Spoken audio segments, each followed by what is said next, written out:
തമിഴ്നാട്ടിൽ വിജയ്ക്ക് 118 സീറ്റും ഉറപ്പായിരിക്കുകയാണ്. ബാക്കിയുള്ള CPIM ഈ പാർട്ടികൾക്കൊക്കെ 2 സീറ്റ് വെച്ചിട്ടുണ്ടായിരുന്നു. അവരൊക്കെ കൂടെ സപ്പോർട്ട് ചെയ്തിട്ട് ഇപ്പോൾ 118 സീറ്റ് തികച്ചിരിക്കുകയാണ്. അപ്പോൾ ഇനി സർക്കാർ രൂപീകരണത്തിന് വേറെ തടസ്സങ്ങളൊന്നും ഇല്ലെന്നാണ് അറിയുന്നത്.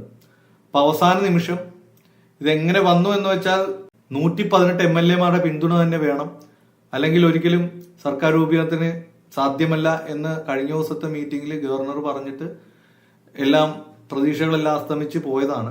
അപ്പൊ കഴിഞ്ഞ ദിവസം ഗവർണർ കണ്ടിട്ട് നടക്കാതിരുന്നപ്പോൾ വിജയ് ഒരു പ്രഖ്യാപനം നടത്തി.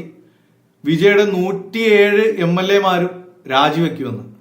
അപ്പോൾ അത് ഏറ്റവും വലിയൊരു പ്രതിസന്ധിയിലേക്ക് പോകും. മൊത്തത്തിൽ തകിടം പറയുന്ന ഒരു കാര്യമാണ്.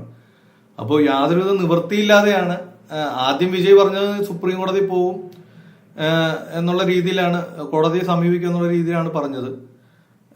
ഏറ്റവും വലിയ ഒറ്റക്കക്ഷി എന്ന നിലയിൽ സർക്കാർ രൂപീകരണത്തിന് സമ്മതിക്കണമെന്നുള്ള രീതിയിലാണ് ഗവർണറെ കണ്ടത്. പക്ഷെ ഗവർണർ പറഞ്ഞു ഇല്ല, 118 MLA-മാരുടെ സപ്പോർട്ട് ഉണ്ടെങ്കിൽ മാത്രമേ നടക്കുള്ളൂ എന്ന് പറഞ്ഞു. ഒരിക്കലും വിജയ്ക്ക് ഒരിക്കലും സമീപിക്കാൻ പറ്റാത്ത ആളുകളുടെ കയ്യിലായിപ്പോയി ബാക്കിയുള്ള സീറ്റുകൾ. അപ്പൊ ഗവർണറുടെ ഭാഗത്തു നിന്ന് വന്ന മറുപടി, മെയ് 10-ാം തീയതിക്കുള്ളിൽ സർക്കാർ രൂപീകരണം സാധ്യമായില്ലെങ്കിൽ രാഷ്ട്രപതി ഭരണം ഏർപ്പെടുത്തുന്നു തമിഴ്നാട്ടിൽ. എല്ലാവരും കിടുങ്ങി. കാരണം രാഷ്ട്രപതി ഭരണം എന്ന് പറഞ്ഞാൽ കേന്ദ്രത്തിന്റെ നേതൃത്വത്തിലുള്ള ഭരണമായിരിക്കും.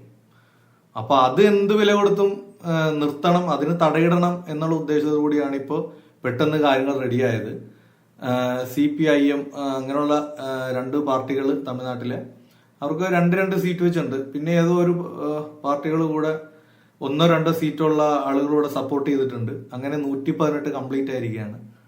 അപ്പൊ അവരൊന്നും CPIM ടീമുകൾക്ക് തൊഴിൽ വകുപ്പ് നൽകാമെന്നൊക്കെ വിജയ് പറഞ്ഞിരുന്നു, വാഗ്ദാനം നൽകിയിരുന്നു. പക്ഷെ അവര് മന്ത്രിസഭയിൽ ചേരുന്നില്ല. അവര് പുറത്തു നിന്നുകൊണ്ട് സപ്പോർട്ട് ചെയ്യാന്നുള്ള രീതിയിൽ ഇപ്പോൾ കത്ത് കൊടുത്തിരിക്കുകയാണെന്നാണ് അറിയാൻ കഴിഞ്ഞത്.